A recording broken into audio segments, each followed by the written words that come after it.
Les problèmes d'endettement n'apparaissent pas du jour au lendemain, mais c'est parfois difficile de constater l'ampleur des dégâts avant qu'il ne soit trop tard.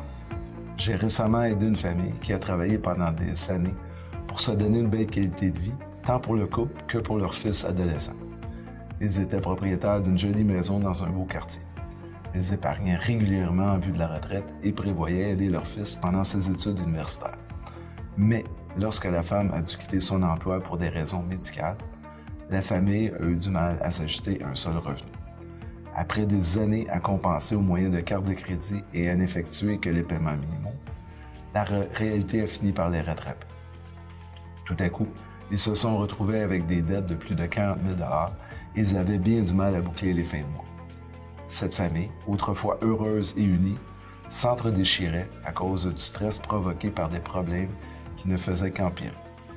Mon client jetait le blâme sur sa femme, qui lui renvoyait la balle, et leur fils était pris entre les deux. La première fois qu'ils sont entrés dans mon bureau, on pouvait sentir la tension. Je sentais leur frustration, mais encore plus la peur qui les habitait.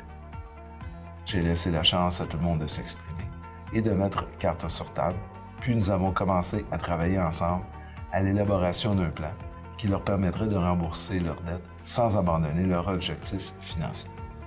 Plus important encore, ils n'ont pas perdu leur maison ni pigé dans leur fonds de retraite, ce qu'ils craignaient par-dessus tout.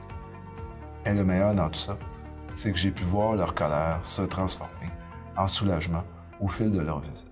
Et ça, c'est à mes récompenses.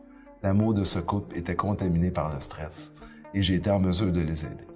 Rien n'est plus valorisant dans mon travail de syndic autorisé en insolvabilité.